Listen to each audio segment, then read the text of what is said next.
Muy buenas tardes, familia Inrenovables. Estamos ya en nuestra última clase de este curso gratuito sobre las instalaciones fotovoltaicas y energías renovables. Antes que nada, te quiero agradecer por acompañarme durante estos 5 días y bueno, espero que haya podido servir de provecho y hayas podido aprender en algo en todo lo que estuvimos viendo hasta ahora. En la clase número 1 aprendimos un marco general sobre las energías renovables y cómo se están viviendo en el mundo. En el día número 2 apuntamos más específicamente a una forma de energía que está mucho más en auge que las demás. No solamente porque está posibilitando que muchos puedan llegar a generar su propia energía en su propia casa, sino que además está aumentando la eficiencia con la cual se genera energía a pasos realmente agigantados con la tecnología, que son justamente la tecnología fotovoltaica. En eso nos metimos mucho más en la segunda clase y también vimos a fondo las características de un panel. Luego para la tercera clase vimos todos los demás equipos que hacen falta en una instalación solar fotovoltaica, como ser los inversores, reguladores, un poquito tocamos lo que son las baterías y también las protecciones eléctricas. Y luego, en solamente el día de ayer, en la clase número 4, vimos los diferentes sistemas que tenemos de almacenamiento de energía, que las baterías son los más populares, pero no son los únicos, sino también tenemos otras fuentes que poco a poco están tomando cada vez más fuerza, como ser las celdas de hidrógeno.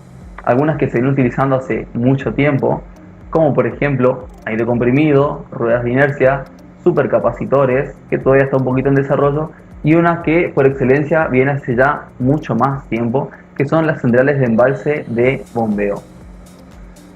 ¿Qué vamos a ver en la clase de hoy? En la quinta y última clase, primero vamos a ver un repaso de todas las formas que tenemos de generar por energías renovables y al final nos vamos a detener para englobar todos los conocimientos que aprendimos en los días anteriores de instalaciones solares fotovoltaicas y condensarlo en un dimensionamiento. Es decir, hoy vamos a dimensionar juntos una instalación solar tipo, para que el día de mañana puedan extrapolarlo a otra forma de instalación que deseen hacerlo.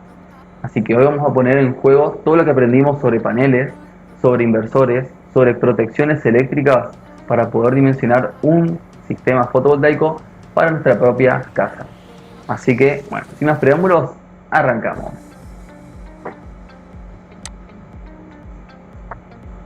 Y comenzamos haciendo un breve repaso de las diferentes formas que tenemos de generar energías renovables.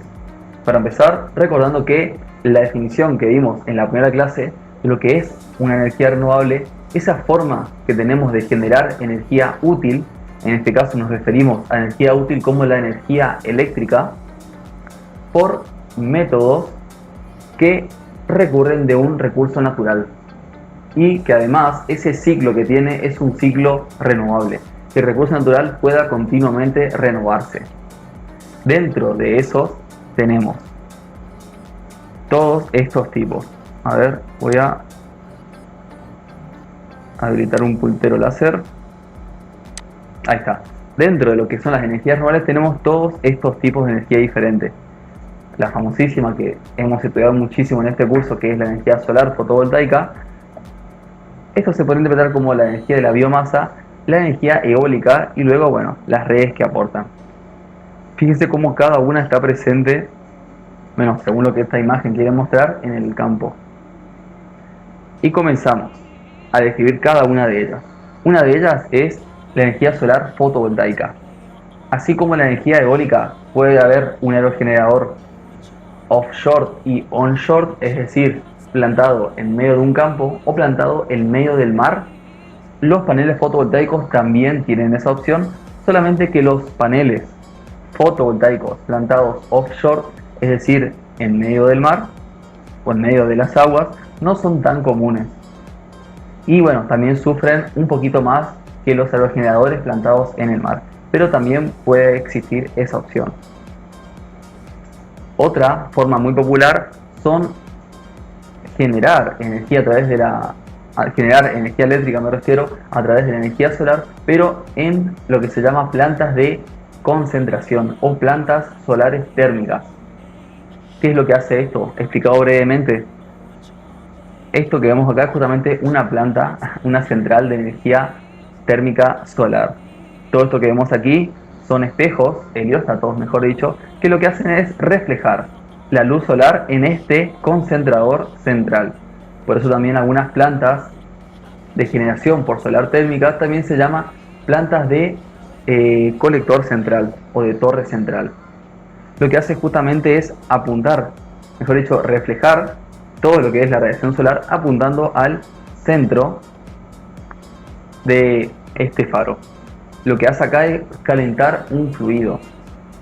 Ese fluido que calentamos, que puede ser agua, por ejemplo, o algún otro fluido, como por ejemplo sales, lo que hacemos es exigirle acá abajo que se ve que circule por todo un circuito para que realice el ciclo Rankine. Y a través del ciclo Rankine obtenemos energía mecánica en una turbina, que eso lo pasamos por un generador, alternador generador eléctrico, y obtenemos nuestra energía eléctrica en forma de corriente alterna. Lo mismo pasa con otra clase de sistemas, que son estos espejos, ahora que son curvos, son justamente espejos parabólicos, similar a como vimos anteriormente, pero en este caso no tenemos una torre central, sino que el fluido que se calienta pasa justamente por cada uno de estos tubos geométricamente en el centro de esta parábola. El proceso es el mismo.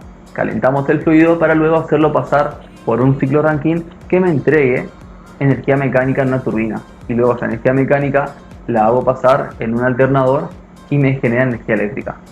Esa es la otra forma de generar electricidad por energía solar. No utilizamos la radiación directa, propiamente dicho, sino que utilizamos la capacidad que tiene la radiación para calentar un fluido. Otro método que ya también estudiamos muchísimo, la segunda forma más popular de generar energía, que es mediante los aerogeneradores. Ahora bien, ¿qué es un aerogenerador? Es una máquina, básicamente la forma más sencilla de poder explicar esto es un ventilador a la inversa. ¿Por qué? Porque lo que hago es entregarle energía eólica, es decir, viento, para que haga girar las aspas del molino. Una vez que hace girar y yo tenga en el eje del molino energía mecánica, hago girar un alternador y eso es lo que me genera la energía eléctrica. Es un proceso bastante similar a este, ya que todo se reduce a que al final tengo energía mecánica en un eje, que eso me hace girar un generador. Por eso esta máquina se llama aerogenerador. Este equipo de acá arriba. Otra forma de generar es la energía de la biomasa, o mejor dicho, la bioenergía, para ser más específicos. Ahora les explico qué diferencia hay entre biomasa y bioenergía. ¿Qué es la bioenergía? Es justamente toda esa energía que se puede llegar a utilizar de residuos agrícolas o residuos rurales. Todos esos residuos lo que se hace es acopiar, luego los llevamos a que se procese, que puede ser en un biodigestor, separamos la materia en los diferentes estados, sólido, líquido, gaseoso, el correspondiente lo llevamos a una caldera, lo quemamos para generar calor útil en un fluido, y eso nuevamente hacemos circular por un circuito preparado para aprovecharlo como ciclo Rankine, y finalmente de vuelta pasa por una turbina.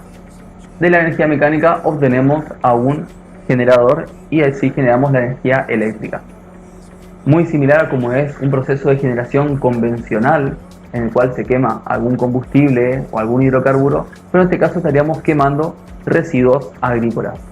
Por eso se considera como una fuente renovable, porque esa energía que esos gases que estamos emitiendo al ambiente, esos gases nuevamente los recuperamos.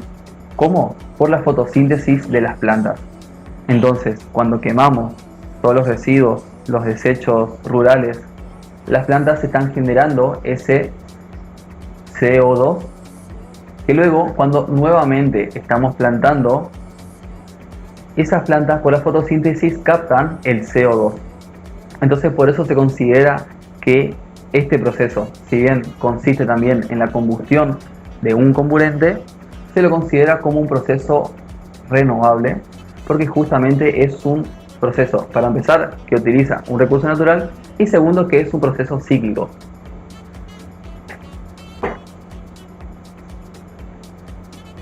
Bien, antes de pasar por esto, vamos a definir la diferencia entre biomasa y bioenergía. Bioenergía es todas aquellas formas que tenemos de generar, de aprovechar y de poder presentar en energía útil los desechos agrícolas o los desechos rurales. ¿Cuántas formas tenemos de hacerlo? 3 formas, por los 3 estados de la materia: en sólidos, líquidos o gaseosos. Si lo presentamos en forma de gas, estaremos generando lo que comúnmente se llama biogás. Justamente bio por el prefijo que hace alusión a que proviene de una energía renovable. Si tenemos bioenergía en forma de combustible, en forma líquida, pasaría a llamarse biocombustible. Y si tenemos bioenergía en forma de compuestos sólidos, ahí pasaría a llamarse biomasa. Así que la biomasa se podría decir que es la bioenergía, pero en forma sólida. De ahí la distinción. Ahora sí, seguimos más adelante. Las centrales hidroeléctricas, pero con una potencia menor a 50 megawatts, son las que se consideran como renovables. ¿Y por qué existe esta especificación, digamos, de que tiene que ser a una potencia menor? Porque si es a una potencia mayor, se considera que el impacto que tiene a nivel forestal, a nivel ambiental, ya es mucho más grande. Así que se considera que es renovable solamente hasta los 50 megawatts de potencia instalada. Por ejemplo, claramente Yacyretá no se la considera, digamos, como una central por energías renovables. Y estas plantas tan pequeñas tienen un nombre específico, justamente como dice acá: pequeño aprovechamiento hidroeléctrico, o también resumido como PAH, pequeño aprovechamiento hidroeléctrico. También es otra forma de llamar a las pequeñas centrales de generación por energía hidráulica que sí se consideran renovables. Ahora bien, vamos a meternos dentro de un aerogenerador para ver qué tiene dentro. Y esto es lo que podemos ver. Habíamos dicho que el viento hacía mover las aspas justamente de nuestro molino. ¿Qué hace luego? Al tener energía mecánica disponible en el eje, lo que hace es pasar por un soporte principal que justamente sostiene toda la estructura. Pasa por una diferente caja de cambios que, con un cierto engranaje y demás, lo que hace es aumentar la velocidad con la que se mueve el eje, porque si uno ve un molino girando, se puede ver que, como es tan grande, gira sumamente lento. Eso realmente no es muy aprovechable, esa energía, para poder generar. Así que lo que hacemos en una caja de cambio es hacer, por diferentes relaciones de conversión de engranajes, acelerar la velocidad de rotación, y luego, eso sí, se comparte el eje con un generador que luego finalmente emite la energía eléctrica. Y tenemos diferentes formas de tener un aerogenerador. Una de las más comunes, mejor dicho, la más común, es un aerogenerador de 3 aspas de eje horizontal, lo que se llama eje horizontal. Pero también tenemos esta clase de aerogeneradores que son de eje vertical, en el cual giran en este sentido. No giran así mirando hacia el horizonte, sino que giran mirando hacia el cielo, lo que se llaman aerogeneradores de eje vertical, que tienen esta forma. Bioenergía, que es lo que demostré recién, podemos tenerlo en forma de estado gaseoso, generando lo que es el biogás de estado líquido, como los biocombustibles, o en estado sólido, como la biomasa. Y bueno, acá tenemos una explicación de por qué se considera que la bioenergía es una forma renovable de generar por más que exista combustión. ¿Por qué? Porque una vez que existe la combustión, sí es cierto que se genera el CO2, dióxido de carbono, pero esos residuos que me queda de la combustión yo puedo utilizarlos como un abono. Ese abono me puede generar nuevamente plantaciones, ya sea de algunas plantas en específico o de árboles. Y esos árboles son los que, por su fotosíntesis, me va a captar nuevamente el CO2 disperso. Ese árbol puede volver a comenzar todo el proceso de talarlo, de llevarlo a una forma útil de aprovechamiento, como por ejemplo un pellet, y luego de quemarse nuevamente. Así que por eso se considera que es una energía renovable, porque si bien sí emite gases de combustión cuando combustiona, pero luego los vuelve a captar en la fase de fotosíntesis.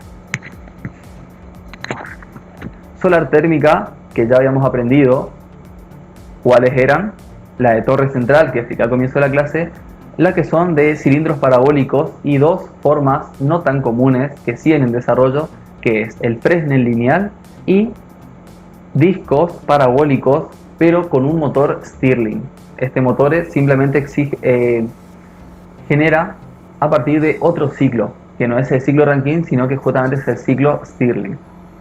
Pero son formas de generar electricidad que todavía no están tan desarrollados a escala industrial.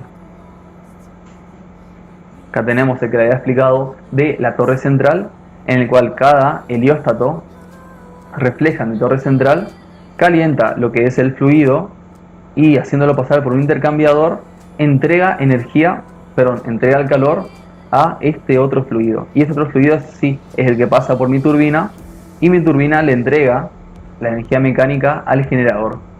Y el generador, bueno, electricidad a la red.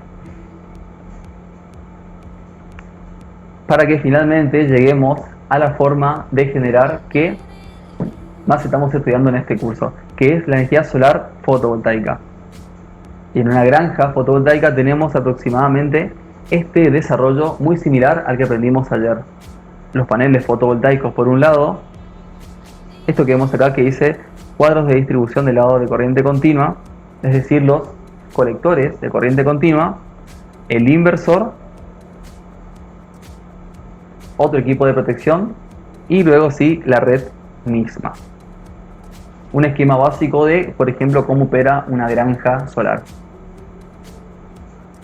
Esto es un esquema aún más básico de cómo estaríamos generando en nuestra propia casa. Por ejemplo, el panel que estaría recibiendo radiación solar le entrega a un inversor lo que es la corriente continua, para que el inversor, recordando lo que aprendimos en la clase 3, la invierte, es decir, la transforma en corriente alterna, para que se pueda utilizar en los electrodomésticos de la casa.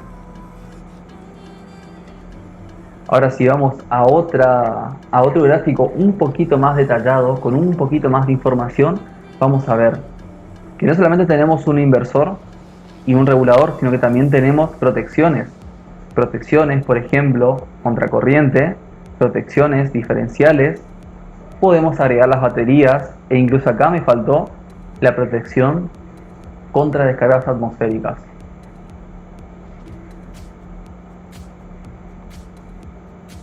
E incluso podemos agregar ciertos accesorios.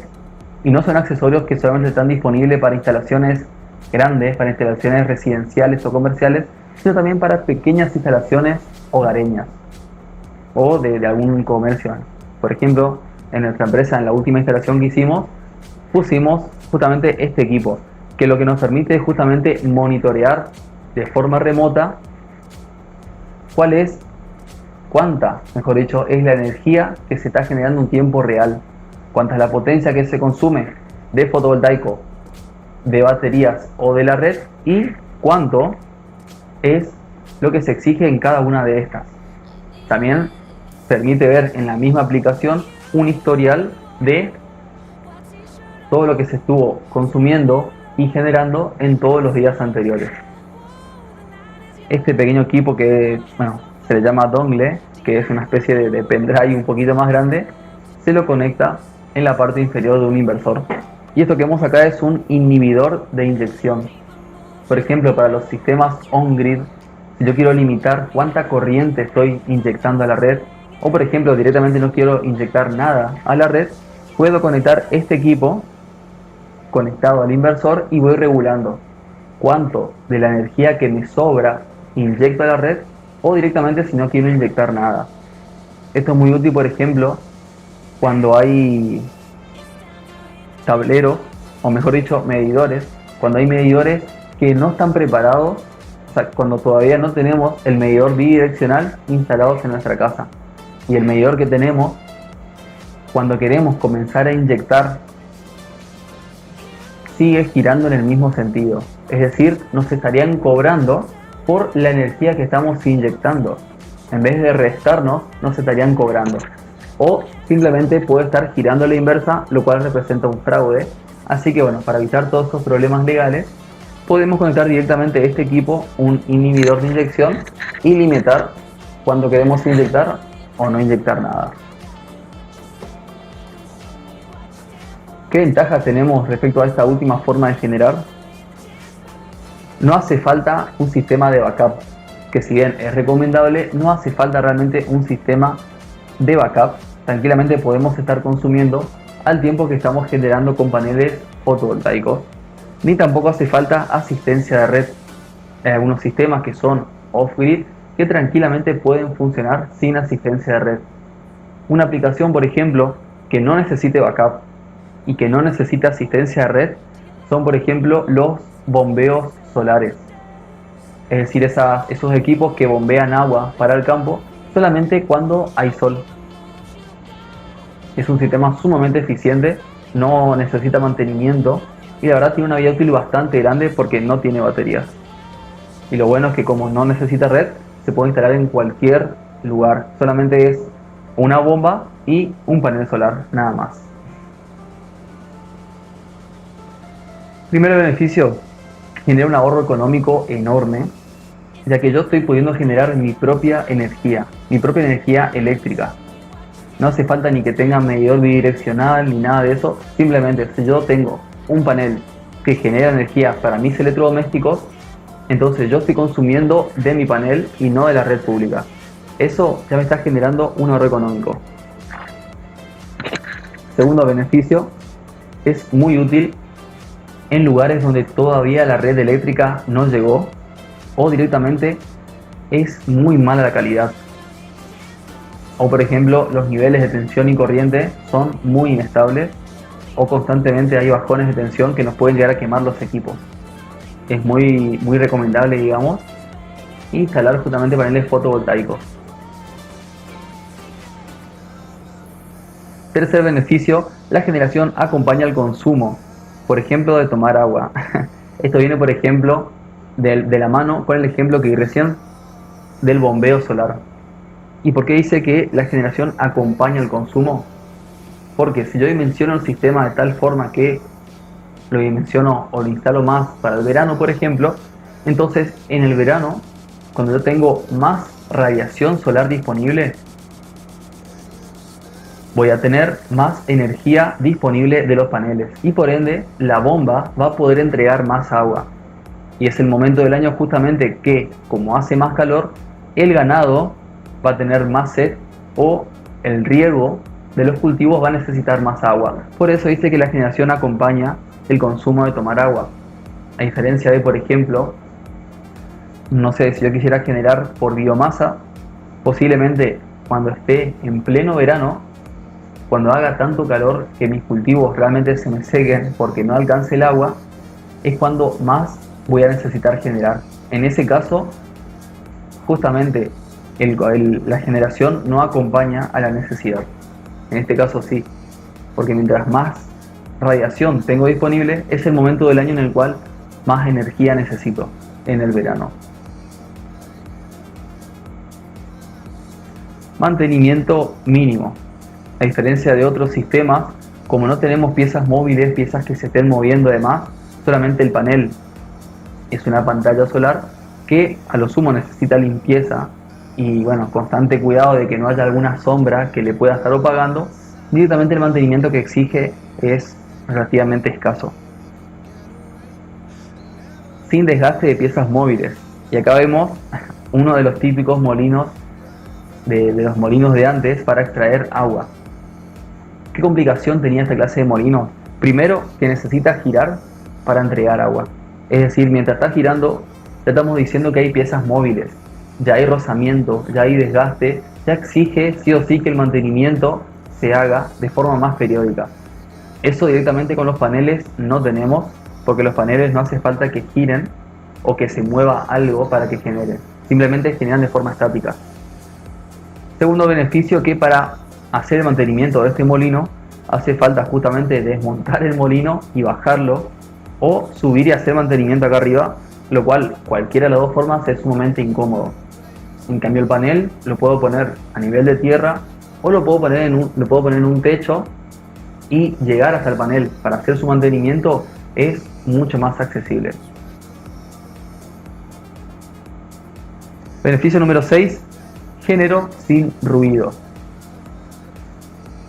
Si yo quiero tener un generador de corriente alterna, tranquilamente puedo comprar un grupo electrógeno, y ese grupo electrógeno también cumple la función de poder generar en cualquier lugar. La diferencia que, bueno, primero necesito sí o sí combustible constantemente para alimentar a mi grupo electrógeno, y segundo, el ruido que me genera es bastante molesto, que tengo que considerar prender el grupo bastante lejos de la casa en la cual voy a estar, digamos, conviviendo con los demás. O puede molestar a mí o puede molestarle incluso al ganado. Así que los paneles generan sin ruido. ¿Y qué tipos de instalaciones tenemos fotovoltaicos? Bueno, el más común es en los techos de la casa, ya sea techo de tejas, techo de chapa o simplemente losa. Pero no es el único. Esto también puede ser sobre el mismo suelo, como lo hacen, bueno, todas las granjas solares, o algunas instalaciones domiciliarias también. A nivel de suelo hacen las estructuras del suelo hasta arriba, lo cual tiene un enorme beneficio para que eviten la humedad del suelo y también para que pueda regularse mejor la orientación de los paneles. Pero también pueden instalarse en vehículos. Esto es cada vez más común. Cualquier vehículo puede ser adaptado con esto, simplemente poner un par de paneles sobre sí y eso utilizarlo para recargar alguna batería secundaria o la misma batería del vehículo. Y como cuarta instalación, que sean simplemente portátiles. Por ejemplo, me voy un día de campo, llevo un panel portátil con un regulador de carga y una batería. Y como todo es relativamente chico y bastante liviano, realmente puede ser portátil. Justamente en este canal tengo un video en el cual armamos un circuito, todo un circuito solar con un panel de 100 watts. Y se puede ver que el panel de 100 watts no es tan voluminoso. Esa tranquilamente puede estar ocupando el baúl de un auto. Una batería, bueno, puede ser incluso una batería de ciclo de descarga, una batería de moto incluso, que también es algo bastante pequeño, y un regulador de carga es, bueno, la parte más chica de todos los equipos. Así que podría armar un kit fotovoltaico, por ejemplo, para cargar mis dispositivos móviles y hacerlo portátil. Todos esos beneficios tiene el hecho de poder generar con paneles solares. Piensen si no, con cualquiera de las otras formas que tenemos de generar: hidroeléctrica, eólica, biomasa, geotérmica también vimos. ¿Cuál de todas esas tienen todos estos beneficios? ¿Cuál de todas esas que no necesiten backup, que se lo pueden instalar o arriba del techo o poner en el baúl de mi auto y transportarlo, que no genere ruido, que no genere residuos, todo eso, todos esos beneficios que tiene la energía solar fotovoltaica? ¿Cuál otra forma de energía cumple todos esos requisitos? Por eso es que, bueno, también otro de los por qué la fotovoltaica está tomando cada vez más fuerza. Para esto es importante poco a poco concientizarnos en los diferentes hábitos de consumo correctos. Podemos tener un sistema solar altamente eficiente, con baterías también ecológicas y todo lo noble al ambiente, pero también tenemos que perfeccionar un poco nuestros hábitos de consumo. Por ejemplo, no estar durmiendo toda la noche con las luces prendidas, sabiendo que, de ser así, son las baterías las que entregan la energía necesaria en ese momento. Y bueno, en una instalación solar fotovoltaica, lo que más habría que cuidar son las baterías, que son las que al día de hoy tienen la menor vida útil de todas las partes de la instalación. Y ahora sí, para ir cerrando con todo este curso, vamos a comenzar a hacer un dimensionamiento juntos de una instalación solar fotovoltaica. Para eso hace falta definir estas dos cosas. Primero, ¿qué tipo de instalación y cuánto es la capacidad de energía que necesito? Primero, en el tipo de instalación necesito saber qué tipo de instalación voy a tener, es decir, si va a ser sobre un techo, si va a ser sobre el piso, si va a ser portátil, si va a ser sobre un vehículo. Una vez que defina eso, si va a ser sobre un techo, por ejemplo, sobre qué clase de techo, si es de chapa, de tejas, todo eso va a ser importante, y también la orientación e inclinación. ¿Por qué? Porque se considera que la mejor orientación que se puede llegar a tener es siempre apuntando hacia el norte. Bueno, en este caso, que estamos en el hemisferio sur, siempre es bueno que los paneles apunten hacia el norte para que la captación solar sea mayor.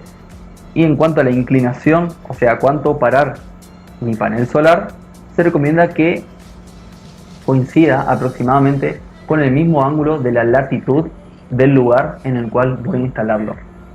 No tiene que coincidir exactamente, sino que por algún cálculo de radiación solar se ve que tiene que ser un número un poquito mayor o un poquito menor, pero aproximadamente a grandes rasgos se puede considerar ese valor, al menos para comenzar. Y la otra parte que necesito es saber cuánta potencia voy a necesitar alimentar, y si necesito baterías, cuántas horas de autonomía me exigen. Es decir, cuánta potencia tienen todos los equipos de la vivienda o del lugar donde voy a dimensionar, y cuántas horas de autonomía voy a necesitar si es que necesito tener un backup. Una vez que fijo eso, se comienza. Por ejemplo, suponiendo que en una vivienda tipo, tengo un aire acondicionado chico de 2200 categorías solamente, más una heladera, un Smart TV con 10 luces. Un consumo tipo, la verdad. No queremos alimentar toda la casa, no queremos alimentar el horno microondas, el lavarropas, la pava eléctrica, no queremos todo eso, sino queremos lo que en este ejemplo se considera esencial, como ser estas 4 cosas. Y si es que se llegase a cortar la luz, queremos 4 horas de autonomía. Ahora bien, viendo la ficha técnica de cada uno de los electrodomésticos, o viendo un estimativo por alguna página de internet, concluimos que aproximadamente estamos necesitando de potencia instantánea 1800 watts. Es decir, considerando en el peor de los casos, en el caso que la bocha del aire acondicionado se prenda exactamente al mismo tiempo que la de la heladera, todo esto junto tiene este consumo, sin contar los picos de arranque. ¿Por qué? Porque los inversores ya vienen preparados para los picos de arranque, así que en este caso no se los considera. Bien, dicho esto, ¿cuánta cantidad de horas necesito de autonomía y cuánta potencia necesito? Comenzamos con el dimensionamiento. Paso número 1. Voy a seleccionar la potencia de salida. ¿De qué? Arranco por el inversor. Siempre arranco por el inversor. En este caso voy a arrancar por el inversor. ¿Se acuerdan que en la clase número 2 vimos la distinción de inversor, que también tiene la función de regulador, y otra instalación que tiene un inversor por un regulador aparte? Bueno, en este caso tenemos un inversor que ya viene todo junto. Inversor más regulador. ¿Por qué? Porque, como lo había explicado, tiene mucha más tecnología dentro, es mucho más beneficioso, mucho más fácil de instalar, y también tiene muchas ventajas a la hora de entregar la calidad de la energía. Es decir, la calidad de la energía que genera es mucho mayor. Así que por eso se escoge esta clase. Entonces, si yo necesito 1800 watts de potencia de salida, selecciono aquel que me entrega una potencia un poco mayor. Por ejemplo, este equipo, que me entrega 2000 watts de salida. Veo qué modelo es y como tercero veo cuánto es la potencia máxima que admite en paneles. Ya seleccioné mi modelo, ahora veo cuántos paneles hace falta. Para eso, según el inversor, veo cuánto es la potencia máxima de paneles que admite. En este caso vemos que si bien el equipo me puede llegar a entregar 2000 watts, de paneles admite menos, admite solamente 1800 watts.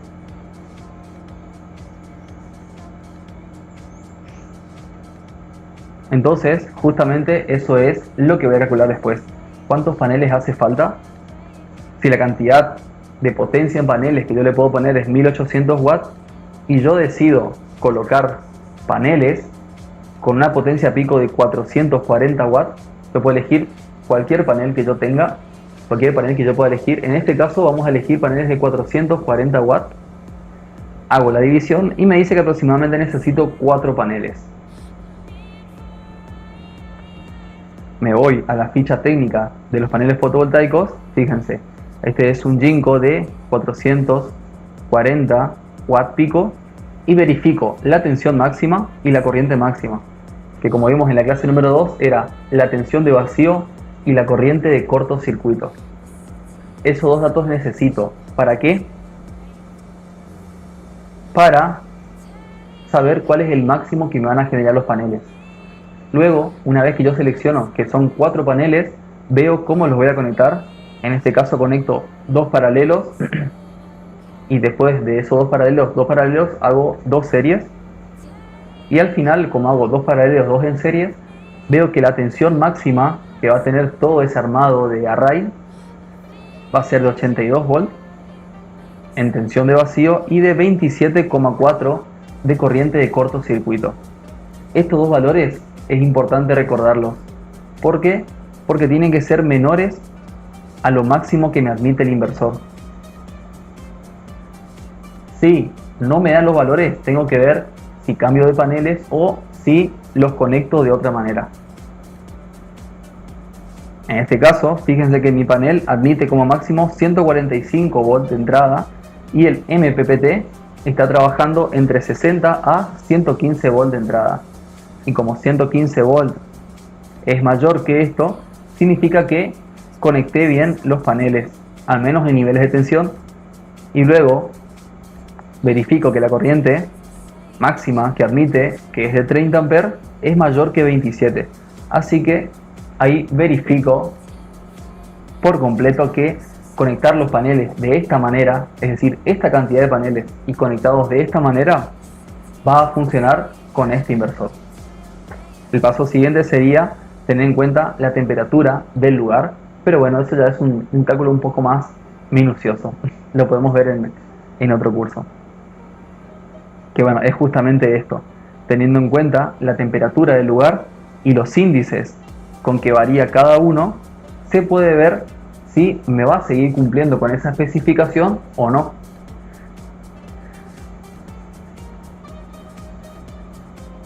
Es decir, este valor de tensión máxima y de corriente máxima pueden verse afectados de los paneles. Siguiente paso, ahora sí comienzo con las protecciones. Protección número 1, la protección contra corriente, que hemos visto que puede ser por un fusible con su correspondiente tabaquera o por una llave termomagnética. En este caso, ¿qué hay que tener en cuenta? Que el fusible sea el valor de corriente inmediatamente superior al valor que tenemos en nuestra instalación. Como vimos que la corriente de cortocircuito, es decir, la máxima que tolera, es de 27,4 amperes, entonces seleccionamos un fusible de 30 amperes que va a funcionar bien. Y luego, para la protección del DPS, justamente la protección contra descargas atmosféricas. En este caso seleccionamos este que tenemos por acá. Ahí tenemos todas las protecciones del lado de corriente continua. Es decir, hasta ahora ya seleccionamos el inversor, los paneles, cantidad de paneles y cómo se conectan, protección DPS contra descargas atmosféricas y protección contra corrientes. Siguiente paso, vamos a seleccionar las baterías.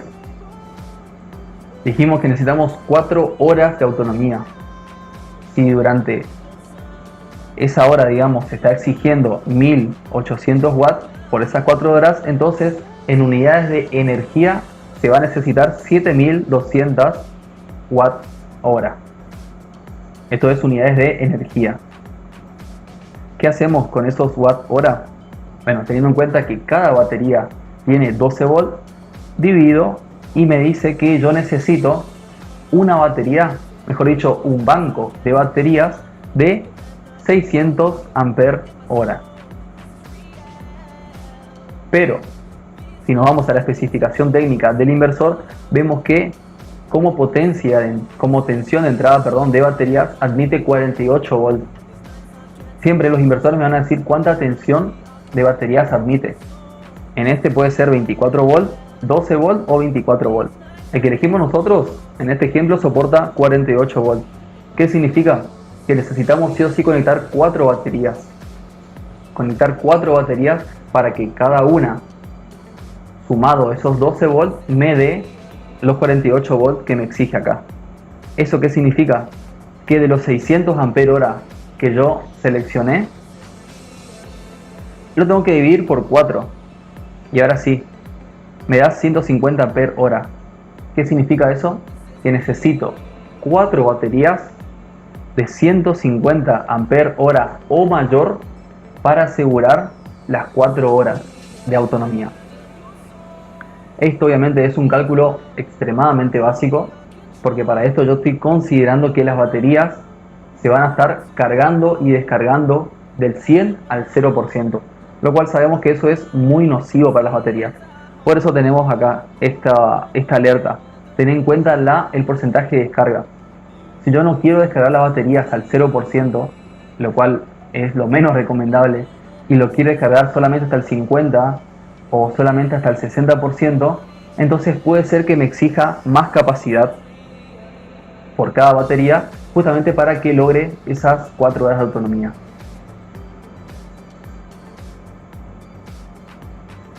Y siguiente, si yo seleccioné las baterías, selecciono ahora la protección para las baterías, que puede ser una tabaquera fusible o en este caso un seccionador fusible. En la última instalación que hicimos nosotros pusimos justamente uno de estos. Son unos fusibles un poco más grandes, son de 160 amperes aproximadamente, aunque con uno de 50 amperes ya anda perfectamente bien, pero de 60 amperes son estos. Y en vez de una tabaquera, simplemente con esta palanca que está acá, se lo baja, como si fuese un seccionador. Y como un seccionador, mejor dicho. Y bueno, ahí se lo utiliza. Y por último, para ir ya terminando, las protecciones de corriente alterna. En este caso no vamos a mostrar cómo se seleccionan, porque es algo sumamente trivial que se aprende en cualquier curso de instalaciones domiciliarias, pero también se tienen en cuenta. O sea, las típicas protecciones termomagnéticas de corriente alterna y disyuntor diferencial. Esto es tanto, sobre todo para la salida de corriente alterna, es decir, después del inversor, colocar tanto llaves termomagnéticas como disyuntor diferencial.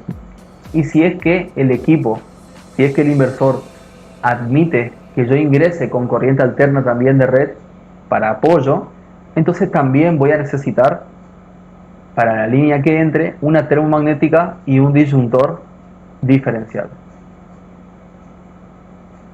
Y finalmente, una vez que tengo todo, lo englobo en este siguiente gráfico. Tenemos el armado de paneles, que les mostré recién cómo era. Estas fichas que están acá son fichas de conexión llamadas MC4 para conectar los paneles entre sí y luego para hacer paralelos también. Son unas fichas especiales, también MC4, que tienen 2 ingresos, una salida para ponerlas en paralelo.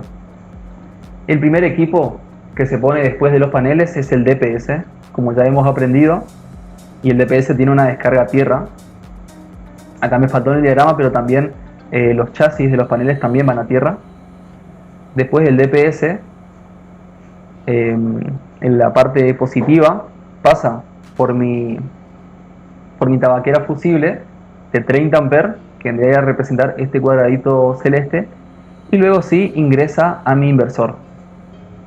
Si esta línea, es decir, los cables que van desde los paneles hasta el inversor es demasiado larga, por ejemplo más de 10 metros, entonces se recomienda poner otro fusible más.